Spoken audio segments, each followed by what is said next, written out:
Hey, welcome to another episode of New Gameplay Today. I'm your host, Jeff Cork, joined by two of my favorite people on planet Earth, Leo Vader, and Ben Hanson has walked in too. So. Hello, but we aren't on planet Earth anymore, Cork. Look at this wacky stuff. What are we looking at here, buddy? This is Subnautica that we're playing on Steam. It is a survival crafting game that is, it's all underwater based, but it's sci-fi underwater, which is the best mashup. Ooh. Some kind of liquid ammonia. I don't know. I'm trying to think of a sci-fi hook, and I'm coming up with nothing. Help me out, Leo, quick. Sci-fi hook? There's a bunch of dudes on a spaceship, and they're flying around investigating planets. No one can hear you scream. Now, both of you guys have been playing a fair bit of this, right? Yes, absolutely. I've put like 22 hours in, I just saw on Steam. That's entirely a lot. Yeah, it has Leo, grabbed me in an unnatural way. Oh no, just like 4 hours for me. Okay. You have suffered. But I like it. Yeah, Cork, I think you could really get into this. It's also available on Xbox One right now in like the preview program. Okay. But that version, from what I've seen, it's going to be content matched with the 1.0 version, which is releasing on Steam on Tuesday, today. However, from like the streams that I've watched, at least, it looks like it runs pretty rough, and the textures are the worst part. Like swimming along the ocean floor and just all the sand looks like glass. That's not the way it should be, boys. No. Make mine rough. By the way, Cork, we should point out that you are Skyping in from your home because of the snow in Minnesota, so that's why your mic sounds broken. Yeah, I also am in space. Oh. So there you go. Like all good survival crafting games, you start with Jack S. Leo has one little fire extinguisher that he can wally around with if he really wants to here. Get some mushrooms. Cork, you know how underwater sections in games are always really stressful? They're always the worst, too. Well, that's this entire game, but somehow I feel like it pulls it off. There's a timer in the lower left there that shows Leo's oxygen, and out of the gate, you got 40 seconds, kid, to try and pick some stuff up. It'll give you a little heads up that you should start swimming back up. So a lot of this game, at least the early sections, is that constant tension of diving down, scavenging as much as you can, and then getting your ass back to Mars, which in this case is the surface of the alien ocean. Okay, and there's no dry land to speak of? Great question. Here's the thing, Cork. One of the reasons I think this game has captured my imagination in such a big way is because I didn't really know too much about it going in. I skimmed a trailer after playing for a couple hours, and I even regretted doing that. I think going in relatively blind, occasionally looking up the Subnautica wiki for like, how do I do this, is very important and useful. But I would recommend for players to just go in and not know what the hell to expect, because I think there's a lot of stuff in this game that will shock you. Totally agree. Which is a tough thing to recommend cold, but my biggest impression from playing this game is like, oh, I think this is what I wanted No Man's Sky to be. Oh, okay. Interesting. What did you think of that comparison, Leo? That's such a great comparison. Great job on that one. But you were like crazy hyped for No Man's Sky. Oh yeah, you know me. Is that sarcasm? Because I think you genuinely were. Oh, that was fine. I didn't decide I wanted to buy it until like the day it came out, and that was a mistake. Should have waited one more day exactly to decide on that. Well, what has been your early experience with this game like so far? What has surprised you in a broad sense? Really great sense of discovery. Yes. I can head out in any direction and see things I've never seen before, and some things I wouldn't expect at all. Now, it's important to point out that Leo's never seen water before, so he's probably just referring to the constant salt water in this game. Yeah, I've never seen the ocean, and it's this technically counts, even though it's on an alien planet. Okay, so a couple quick tips out of the gate, because I know it looks like, what the hell are you supposed to be doing here other than looking at giant coral tubes?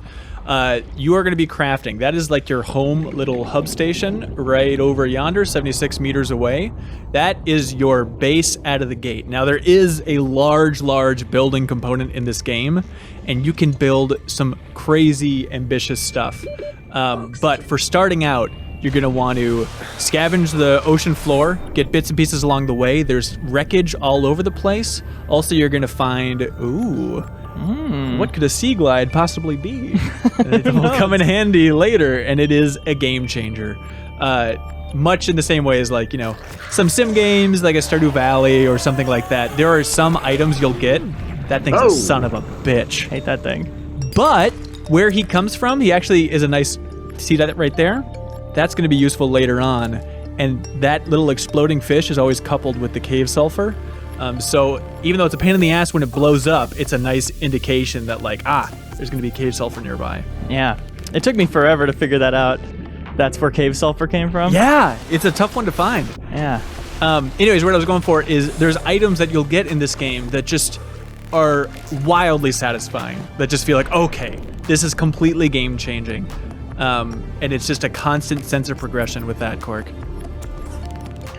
So, like, I'm wondering, like, the initial loop of the game, like, I haven't played a ton of survival games, but most of them follow a fairly standard template where it's like, okay, I'm hitting a tree, I'm punching it, yes, until I get some sticks, and then I add sticks and a rock to build, like, an axe that I can then use, blah, blah, blah, blah, blah. But it's less about, like, weapons that you have, and it's more about crafting stuff for your home base, which in this case is the just escape pod at this point, right? So you're just slowly building out, but once you start getting really into building, that's where it just becomes a wildly addicting loop. And I would recommend get to building something other than this as quickly as possible, or you're really going to run into storage issues. Like, that was the biggest thing for me, is I did not understand basic concepts of storage. This is the fabricator. This is the heart of the machine here. This is where you're going to make all of your funky stuff. So it seems like if you're looking for resources, there is a smoldering spaceship that probably is full of a lot of good things. Just a great point. Right there. Why can't you do that? What's preventing you? Is it like the fact that it's on fire still, or is it irradiated? In theory, nothing, Leo. Maybe we should swim over there and see how that goes. There is radiation there. Well, Leo spoiled it. It's covered in radiation, Cork. And so if you go near it right now, it's going to tick away on your health, but you can come up with a radiation-safe suit pretty shortly. It really doesn't take too long, and then you can go over there. But even after 22 hours, maybe I'm doing it wrong, I am petrified to go over there. Like, there is some effed up stuff in the water over there. Yeah, I've been to, like, the landing area on that ship, and it gives you a big warning about what you're about to get into and all the tools you're going to need. So it's cool that, it is the Journey-esque mountain in the distance, that it's always there, and especially in the beginning, it's nice just to have as a reference point for navigating, but it is scary. So what are you building right now? I made a scanner, which is my favorite little thing. It's going to let me scan anything in the environment and basically find out more about its properties and what I can use it for. Which is really, really important, not only for just learning about the environment around you, but the scanner is crucial for scanning debris, because there's a lot of wreckage from this alien ship that crashed, or not the alien ship, I guess your home ship, that crashed, and you're going to want to scan all that stuff. If it's not the metal scraps, which can be used to make titanium, you scan everything to learn the blueprints. So it's one of those games where you have to understand what is capable of being made in the universe from the wreckage before you can make it on your own. Oh, okay. And so it's really crucial. A lot of this game is if you see those little crates or you see any sort of wreckage that isn't just the basic metal wreckage, scan it, you'll learn the blueprints, and then you're going to want to build all that stuff, because there's some really, really handy content that you can only see from exploring and scanning. That sea glide fragment we saw earlier is an example of that. Yes, exactly. So without getting too specific, Hanson. Yes, sir. In your 20 hours plus of playing the game, do you, I don't care how it happens, but do you get to a point where your oxygen consumption is no longer a factor? It's never completely not a factor. It's not like you're gonna fuse with alien tech and get gills, although that could be in the game. I really have no idea. Oh, I hope so. The beautiful thing, Cork, is it becomes less and less of an issue over time, but when you get too comfortable, there's great moments where it kind of shakes you out of it and you realize how fragile everything you have really is. And then it's shocking and you realize, like, oh my God, I have to really worry about oxygen again. So it has a nice curve of you care about it less and less and less until you realize that, oh, I just got too cozy in a surprisingly hostile place 300 meters below the ocean floor. I don't know what I was thinking. This is a disaster. Okay. So like a boiling volcanic vent of water or something could scorch you or something. Yes, there's a lot of danger, and you get cozy. Like here, it's a pretty shallow little reef area. There's different biomes, and all the different biomes, there are different creatures. And it's easy to get comfortable, but even in exploring it, at the 20-hour mark, I will get too comfortable and then just hit something that is devastating, but also very scary. And speaking of scary, what's scarier than being in the ocean at night? Good Lord. It's terrifying. Especially, there is something, I can't tell if it's the manatees or if it's something more sinister, because there definitely is more sinister stuff out there, but there's something that sounds like it's laughing. And when you're in the ocean at night, scared of everything around you, and you hear laughing, like, F that. That's a controller dropping scenario for me. Right. Oh. So you're not going to play this game in VR? It is VR compatible. I haven't checked it out yet, but it takes the camera control away from you so much. I'm curious. It seems like a nauseous... there's a lot of potential for nausea with VR. Yeah. Especially because you move so fast in this game once you get your fins upgraded. Yeah. Cork, here's how into this game I am. I get nauseous really, really easily playing games. This game does make me nauseous. I walked a mile to a Walgreens and bought just a Heap and Help and a Dramamine. So every time I play this game, I have to be doped up just so I don't puke all over myself. So hopefully if this video goes long enough, I'll just cover this mic and vomit, because it is a lot of rotating around in 3D. But Leo's playing on mouse and keyboard right now. I found that it controls great on a controller as well. Like it has LB and RB for just raising and lowering yourself, so you don't have to constantly be aiming around straight down or straight up. Straight up. There are little quirks, a little bit like, I don't know, Stardew Valley with a controller, where a keyboard will really come in handy. Like you can type stuff in, you can name different like lockers or signs, stuff like that. And at least in the pre 1.0 version, you need a keyboard still for that. But I guess the 1.0 version is going to be pretty close to the version we're playing here today. Like this is the version they sent out for review even. So don't expect it to be wildly different. Oxygen. Don't forget about the oxygen. It's pretty good about warning you when it's going to be close. Like yeah. When you have to start heading up right then, depending on how deep you are. But you will definitely run into scenarios where it's going to be so close and your screen will start to black out just the second that you hit the top. Yeah. And Leo had the option to build them already, but there are like air pumps and pipes that early on can come in handy when you're diving in deep in a cave. And it just gets to this wacky Dr. Seussian level of construction where you have an air pump and then just pipes running down.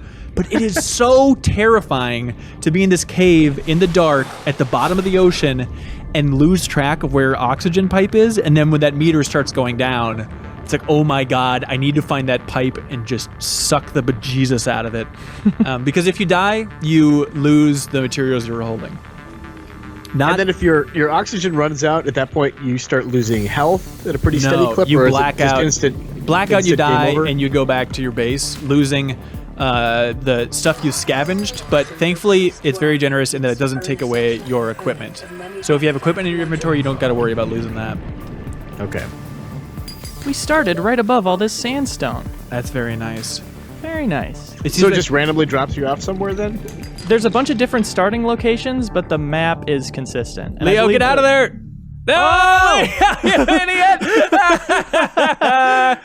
And all that sandstone is for naught. There's a nice demonstration of how not to swim underwater, kids. Yeah. Don't start talking about how great you're doing. So how big is the world from what you've seen, Hanson? Oh, God. I don't know if it's infinite, but I would not be surprised if it is. I certainly haven't found limits. I think I've gone maybe like 3,000 meters away from my base in all directions. But yeah, there's certainly areas where it just gets so deep and it's so intimidating to try and get down there that I don't know if it's just going to get deeper and deeper surrounding me. But yeah, I haven't found a limit yet. Have you encountered signs of other alien life, like intelligent life, on this planet? There's a reason it's a sci-fi game, and I think one of the things that it does really brilliantly is obviously, all right, hell yeah, Leo, there's the typing. Hell yeah. One of the things that I think it does brilliantly is it has a breadcrumb trail of a story or some sort of focus for you. Like, as wonderful as Minecraft is, and this game is certainly not better than Minecraft, but as wonderful as that game is, some people need or want a little bit of a direction, and there's a radio in your pod, and it'll slowly trickle out, like, hey, another life pod crash. It's life pod number 12. Here's our rough coordinates. See if you can come find us. And then when you go there, you'll find more stuff to scan, which will give you more blueprints. I am not used to having this little oxygen. You'll upgrade that pretty quick, so you don't got to worry as much as Leo is Yeah, here. I forget when that blueprint comes along. I am waiting. But anyways, so through the radio, then it'll progress some main sense of plot. And Cork, the elements that you were talking about get more and more revealed along that way, including, I don't know, Leo, if you've gotten to this moment yet, but there's a moment in the main plot that is, I know we're in January, but by far my favorite gaming moment of the year. I think it's so fantastic and bizarre. I'm very curious to see where it goes and how much is going to pay off on that sci-fi aspect, but it certainly is setting the bases up. Bases loaded, Cork. Bases loaded. Bases loaded for fun sci-fi adventure. Is there any chance you'd play this game, Cork? Yeah, possibly. I think the water stuff makes me nervous. Yeah. I do kind of get freaked out about it. I learned about it. Isn't that goofball? Yeah, I totally understand. I'm sure it's not going to be too long before there's a mod out there for putting in like the sonic drowning sound effects or something. It shouldn't make you nervous, though. I wonder if there are those people out there that hate maintenance or little twists like that. Like, I wonder if like Joe Juba would like it. Leo, what the hell? Stop going into their home. But there's fewer and fewer of them in here now. Yeah, because they're all scattered over your scuba suit. This looks like a good place to run out of oxygen. But yeah, it is a lot of maintenance, especially out of the gate for just watching that oxygen. But Leo, get the hell out of there. Leo, Are you go crazy? Up. You're killing Leo, me, you're bud. going to drown again. No. Absolutely. 30 meters in 6 seconds? Come Easy. on. Could do this in real life. Oh, God. I can name that tune. There's also little pieces of equipment that you can get fairly early on, which are really satisfying, which are like inflatable packs. And so you can be quite a ways down and then just rip it and grip it, as they say, and then it'll kind of launch you a lot quicker to the surface. But anyways, my overall point with the water is I think it just adds a delightful amount of tension to the exploration of the beginning. And if you're the kind of person that absolutely hates having any sort of timer in a game, maybe it'd be annoying, but this game is getting so much love, I don't think too many people have bounced off it because of the oxygen. Plus, it's just so unique. I mean, I've never played a game that's this underwater focused other than Echo the Dolphin, maybe. Mm-hmm. And it leads to really unique scenarios that I have not played in any other survival crafting game. Yeah, this looks really cool. Cork, I want you to check it out. It's kind of like, remember that video you did with Joe where he showed off his Slime Rancher thing? Yeah, Slime Rancher base. It's tough with a game like that just to like explain why the loop is so addicting and why that sense of progression is so satisfying. Okay. But this game has it in spades from everything that I've played so far. Okay. So eventually your pod will have like a bunch of cool functionality that we're not even getting into at all. Yes, absolutely. I mean, so it goes far beyond just making yourself more like a viable survivor out in the wild, but you've got like drones and things? Is that safe to say? Yes, absolutely. It gets to the point where it is like a base building game, and it feels remarkably sci-fi. It feels like you're building this elaborate base on the moon. And it does have a creative mode for that, where you don't have any restrictions. You have all the blueprints from the get-go, and you don't have to worry about the survival aspects. But I feel like the survival aspects adds that delightful bit of tension. As you can see down there, he's got the heart. Also, there is food and water, which eventually you won't have to worry about as much. But early on, you got to be constantly watching those meters, and it's kind of fun because you can get like these puffy little fish I saw Leo dicking around with earlier. Yeah. Puffy pink ones that filter water for you. And so you catch those fish and then turn them into drinkable water. Oh no, they're like a little Capri Sun. Yeah, you have to like suck it. You put their gills up to your dirty mouth though and suck it through it. It's pretty disgusting. All right, you're kind of projecting there. But Excuse me? and then you were projecting there a little bit. Then there's also food. which I would recommend going for the peepers, which have the big orange eyes. They're like the... Love a peeper. Yeah. Just pop some peepers in your little dirty creeper, and that's really how you're going to have a good time. So you're going to be taking those guys, bring it up there. You can add them, mix them with salt, and then they'll last in your inventory longer if you want to have some food ready to go at any time. This is definitely one of the few games where I will write down all the stuff I need to go out and get. Like, yes. As soon as I'm at the fabricator, I'll check everything I want. I'll check everything I need to make the stuff I want, and I'll write down each ingredient, and I'll have a little checklist before I head out. So there's not much of like an in-game, like a menu where you can add things to a crafting wish list or anything like that? No, not so. a wish list. Leo can dive through the menus if he wants Hanson. to. There we go. Here's some menus. Yeah, so this will kind of give you a rough idea of what's going on. Eventually, this will be the main place for you to check out what the story quest is, or like the rescuing other potential survivors from the ship. That'll all be in there. Here's a great list just to see exactly what you need for all your crafting. So you'll spend a fair amount of time in here just realizing like, okay, yeah, ready we go. Sea Glide. Leo is closer than you think, so you need a battery. Very close. Let's go up and see what a battery takes. All the way to the top. There we go. All right, just a little copper. Just a little copper. Man, you crap copper. And then I'll need to make some of that sweet lubricant, too. Do I have the blueprint for that yet? I think you can make that naturally if you really try. Oh. Yuck. No, I don't think you do have that. I would love some fins, though. Let's get some silicone rubber. How do I make that? Mmm. Oh, I'm going to get some creep vines. I know what those are from playing this game before. Do you need the knife to harvest the creep vines, though? For the creep vine sample, you do, but for the seed clusters, I think those are just these bad boys right here. I think you just pop them into your mouth. There we go. Yummy. Leo-like. Cork, you got like a decent computer at this point, right? Yeah. I would love for you to try this game. Just break out of your Monster Hunter mold and give it a whirl. I'll do it. Okay, thank you, Cork. I love you. I hope we've conveyed what's magical about this game from the starting area. It really builds up in a satisfying way. Awesome. Well, Hanson, thanks for... I was going to say wasting, but I think a more respectful way of saying would be spending 24 hours of your life on this so you can share your knowledge with us. Leo, thanks for not making us barf with your smooth keyboard and mouse skills. I live to serve. Yeah. And, hey, thanks for watching. And if you don't like the way it sounds, blame Minnesota on the snow. We all All do. right, bye. Bye, everybody.